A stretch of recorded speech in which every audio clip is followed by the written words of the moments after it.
स्वामी सखा हमारे, पाद स्वामी सखा हमारे, नारायण वासुदेवा, श्री कृष्ण गोविंद हरे मुरारी, हे नाथ नारायण वासुदेवा, श्री कृष्ण गोविंद हरे मुरारी, हे नाथ नारायण वासुदेवा।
नमस्कार, जय श्री कृष्ण। आज हम श्रीमद् भागवत चतुर्थ स्कंद को 8वां अध्याय पाठ करने जा रहा हूँ।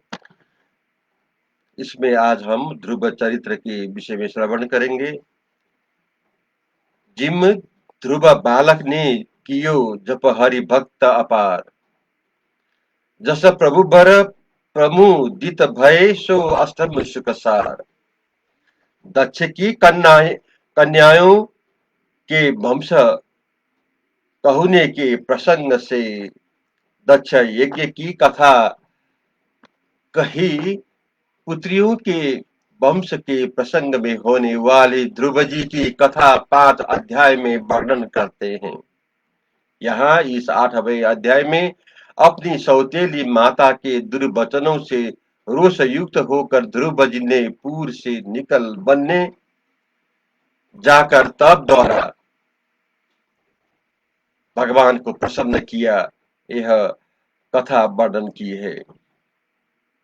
मैत्रेय जी बोले कि सनकादिक ऋषि नारद जी, भृगु, हंस, अरुणी और पति इन ब्रह्मा जी के पुत्र से नैष्ठिक ब्रह्मचारी होने के अर्थ गृहश्रम नहीं किया, किंतु ब्रह्म में निष्ठा वाले ब्रह्मचारी हुए, अतएव इनसे वंश नहीं चला।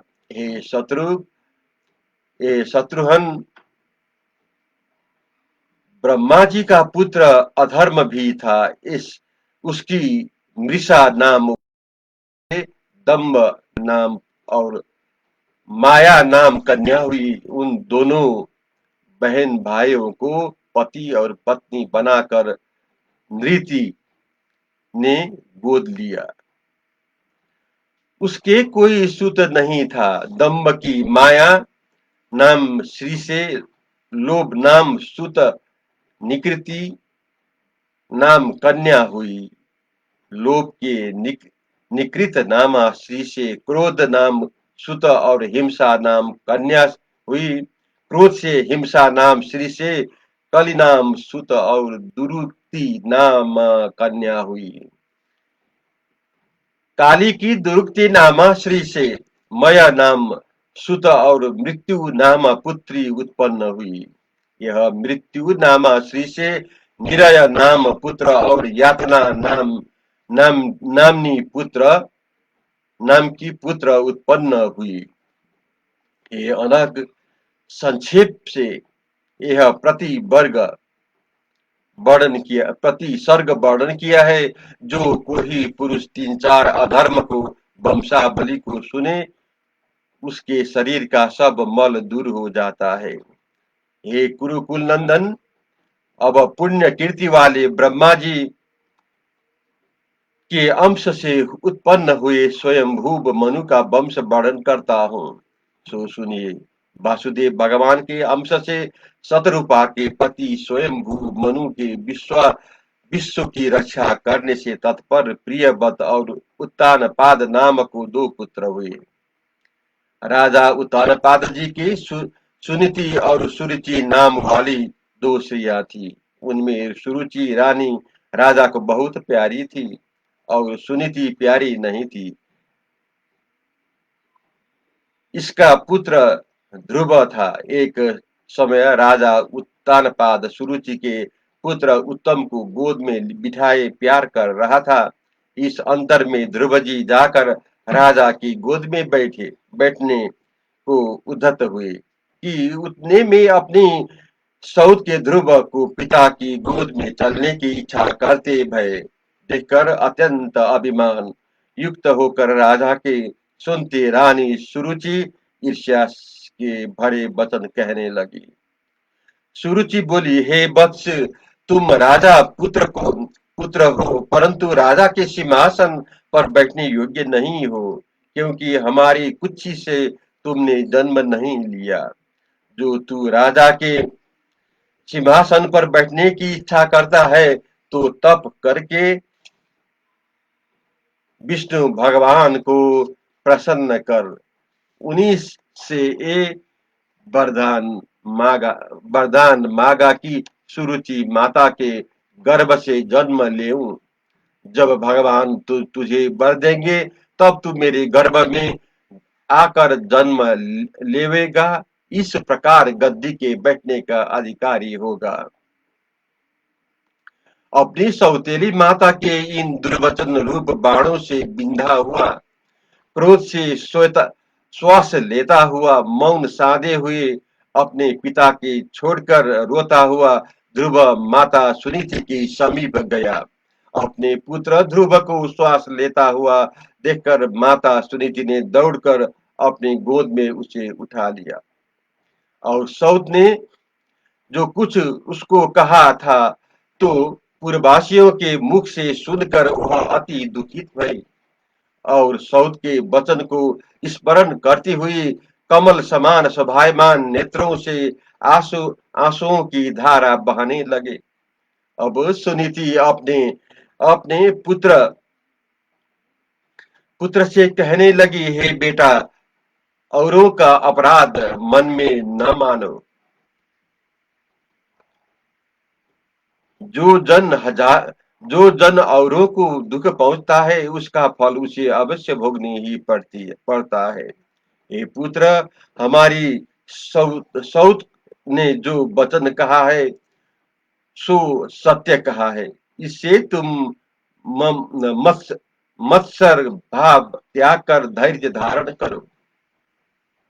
जो उत्तम की नाई राजा सिंहासन की इच्छा करते हो तो अघोषित भगवान के चरण बिंदु का आराधना करो। हे पुत्र, जिस परमात्मा के चरण कमलों के पंथ को मोक्ष की इच्छा वाले मुमुक्षु जन खोजते हैं, उसी भगवान का आश्रय तुम भी लो। एकाग्र चित्त से भगवान को स्थिर करके उसी पुरुष का भजन करो।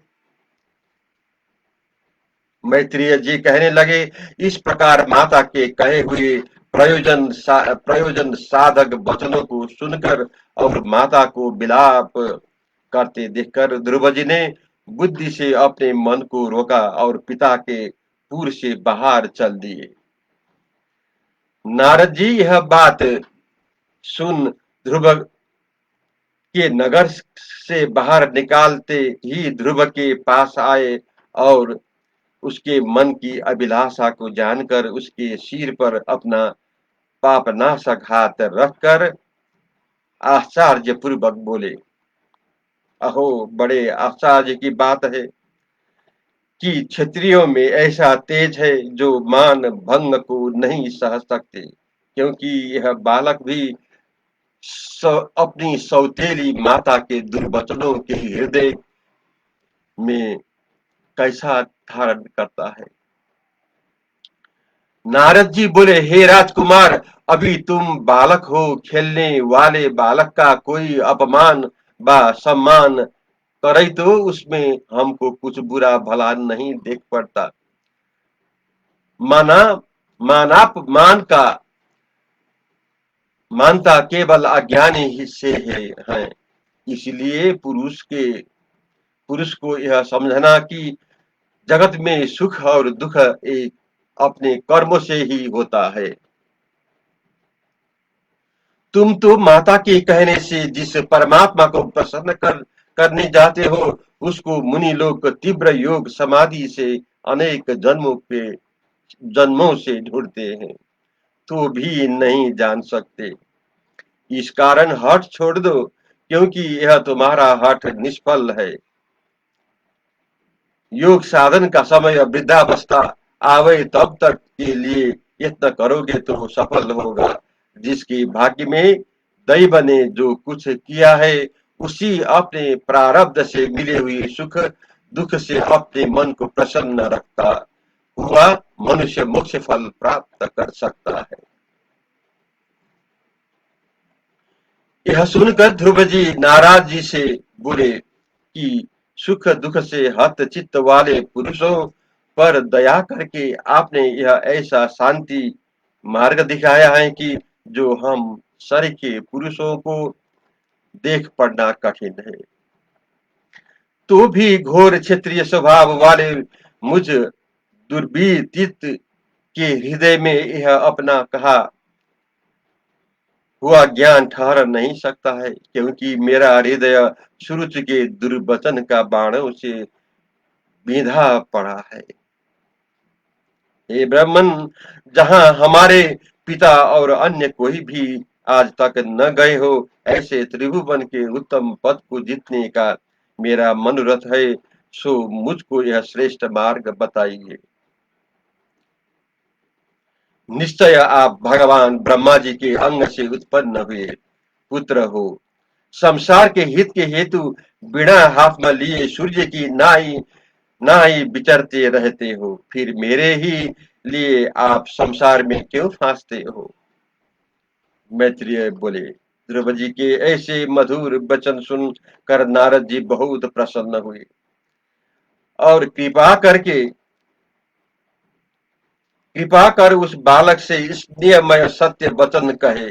तुम्हारी माता ने जो तुम्हारे मनोरथ को सिद्ध करने वाला मार्ग बतलाया है, यह निश्चय करके मोक्ष देने वाला और वासुदेव भगवान से मिलाने वाला मार्ग है। इसलिए मन को उनमें लगाकर उन्हीं की आराधना करो। जो पुरुष अपने लिए अर्थ धर्म काम और मोक्ष इनमें से किसी कल्याण को चाहे, उसके लिए एक केवल श्री हरि भगवान के चरण का सेवन करना ही कल्याण का मुख्य कारण भगवत चरण सेवा है। इसलिए हे पुत्र, श्री यमुना जी के किनारे जो पवित्र और अति रमणीक मधुबन नाम क्षेत्र है, जहाँ श्री कृष्ण चंद्र आनंद कंद सदा विहार करते हुए विराजमान करते हैं, वहां तुम जाओ और निश्चय तुम्हारा कल्याण होएगा। वहां जाकर सदैव यमुना जी के निर्मल जल में स्नान कर अपने नित्य कृत्य से निश्चिंत हो। कैलासन कुशोत्तर विधि से दृढ़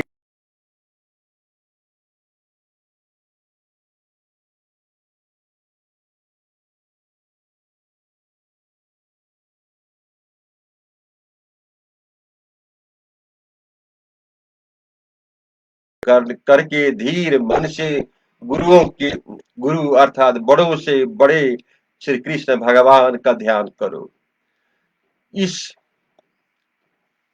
इस प्रकार भगवान के मंगल स्वरूप का ध्यान करते हुए भगवत भक्त का मन तुरंत परमानंद को प्राप्त होकर और संपूर्ण विषयों से निवृत्त होकर भगवान के चरणों में लग जाता है, फिर फटता नहीं है। हे राजपुत्र, जप करने योग्य परम गुप्त मंत्र मुझसे सुनो, जिसको मनुष्य 7 रात्रि पर्यंत अपने से आकाश में विचरते हुए देवताओं को देखता है। ओम नमो भगवते वासुदेवाय। ओम नमो भगवते वासुदेवाय। ओम नमो भगवते वासुदेवाय। इस मंत्र से नाना प्रकार की पूजा की सामग्रियों से और काल के विभाग को जानकर भगवान की द्रव्यमयी पूजा करो। जिस प्रकार पूर्ण ऋषियों ने भगवान की सेवा की है, उन्हीं विधानों से द्वादशाक्षर मंत्र ओम नमो भगवते वासुदेवाय, ओम नमो भगवते वासुदेवाय का उच्चारण करके मंत्र स्वरूप भगवान का पूजन करे। इस प्रकार काया से, वाणी से, मन से भगवान को भक्ति वाली परिचर्चा से पूजा करे। निष्कपट भाव से भजन वाले पुरुष को सम्यक प्रकार की भक्ति को बढ़ाने वाले धर्म, अर्थ, काम, क्रोध, मोक्ष, इन चारों में से जो फल वे चाहते हैं, उसी समय उस फल को उन्हें देते हैं। ये मधुर वचन सुनकर राजकुमार ध्रुव नारद जी की परिक्रमा कर और प्रणाम करके भगवान श्री कृष्णचंद्र जी के चरणों से सुशोभित पवित्र मधुबन को चल दिए। हरिओम तत्सत।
जय श्री कृष्ण।